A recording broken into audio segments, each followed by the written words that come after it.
Hey, what's up, everybody? My name is LB, the realist with Surrealistic Studios, Surreal News, where the real is surreal. Thank you for joining me today on this short segment. I'm on my lunch break at work, and I figured I'd come to you guys and, just kind of, shoot the shit with you. I had a couple of subjects I want to talk about, one of them being the whole Iran situation. I know most of you already know that our president and the administration just assassinated a man by the name of Qasem Soleimani, who was an Iranian, one of the top officials in Iran that was actually known for taking out terrorists and ISIS. Well, they assassinated him. Our American government assassinated this man while he was in Iraq. And supposedly, he was in Iraq just coming off of a mission or getting ready to facilitate some kind of peace agreement or trying to alleviate tensions between Iran and Saudi Arabia. And while he was in Iraq, the United States government came in and assassinated him. So, yeah, it's hard not to see that as an act of war. But luckily, Iran did retaliate like they promised they would. They hit a base, a U.S. coalition base in Iraq, but no Americans were killed. Matter of fact, I don't think anybody was killed because they actually had a warning prior to the event happening.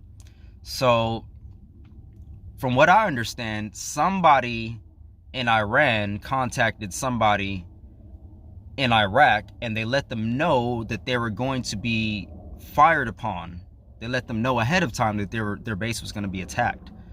So they got everybody out and nobody was killed. Thankfully, from my recollection,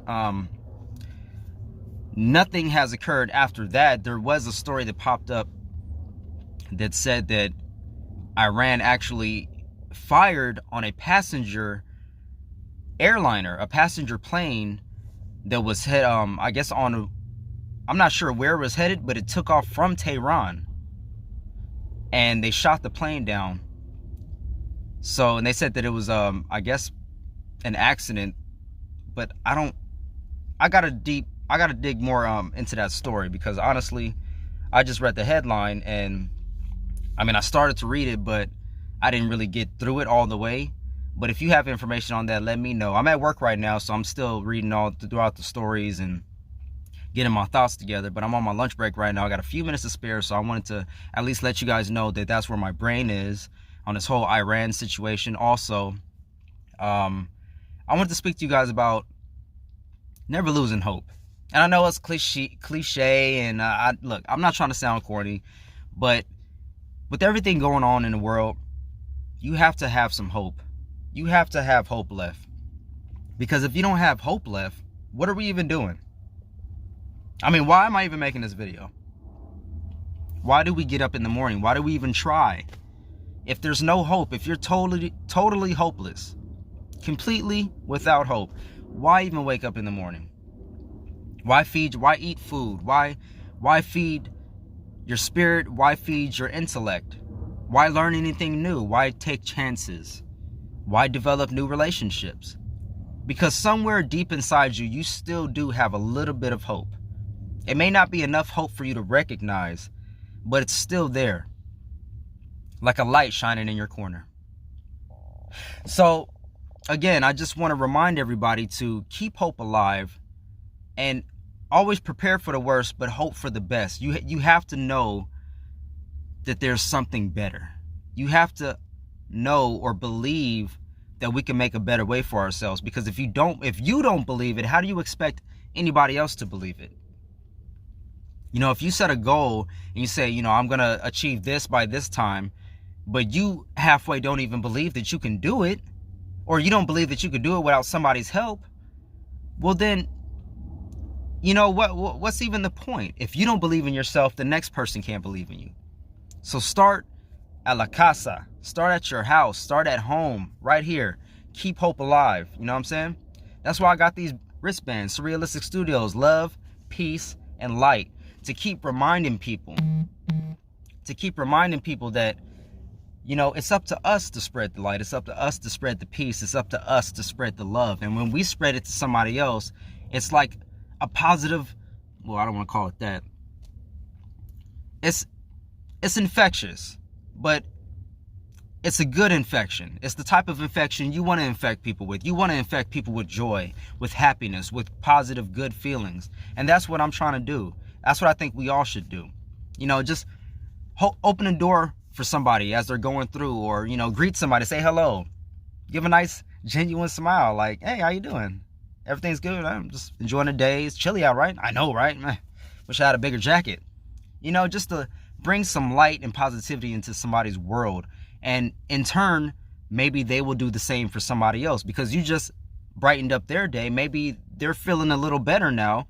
Maybe they won't be an asshole to the next person they come in contact with. You see how that works? Pay it forward. You know, you spread the light, spread the joy, spread the love, spread the peace.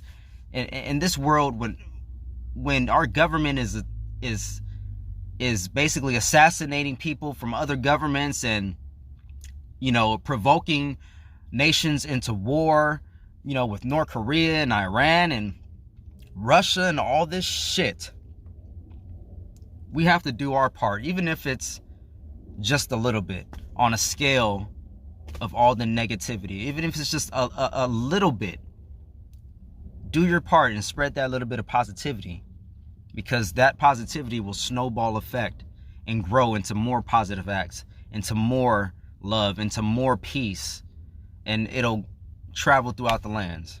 You know, so, you know, negativity works the same way. If you're negative to somebody, well, then that pisses them off, and then they're going to be negative to the next person. Then that's going to piss them off, and then they're going to be negative to the next person. You see how that works? That's why I'm always saying spread the love, spread the peace, spread the enlightenment. All right. Another thing that I really wanted to talk about that's been on my mind is, of course, the elections. We just had Julian Castro drop out of the Democratic, of the primaries.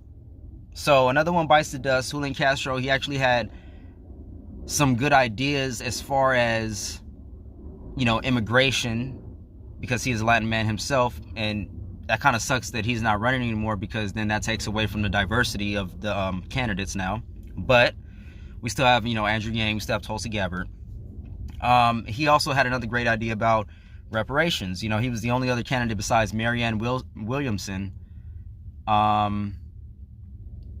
I believe, I'm not sure, I believe Booker mentioned it, but I'm not positive on it. Somebody in the comment section remind me about that one.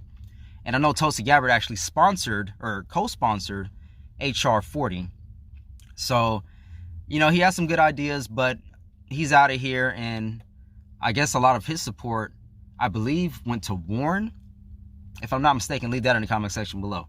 So I'm still in it for Bernie. I still ride for Bernie Sanders. I still ride for Tulsi Gabbard. I don't always agree with everything they have to say, but those are my two candidates right there. Andrew Yang is also another candidate who's kind of winning me over, but I disagree with him on a lot of stuff. Like, he thinks Julian Assange should stand trial. I don't agree with that at all. I don't agree with his version of UBI, Universal Basic Income. I don't think that you should have to choose between getting your universal basic income or government assistance. I believe if it's universal, it should be given to you anyways. And if you still need help, then you should be able to get government assistance. If rich people are getting universal basic income, they're getting a check, and a broke person is getting a check. You know, a rich person still has all this money, but a broke person just has that check. So why not help them out further so that they're a little bit more ahead of the game? But these are just a few things that are on my mind right now. I'm going to come back on another video soon. I just wanted to show my face, let you guys know I'm still here, I'm still alive.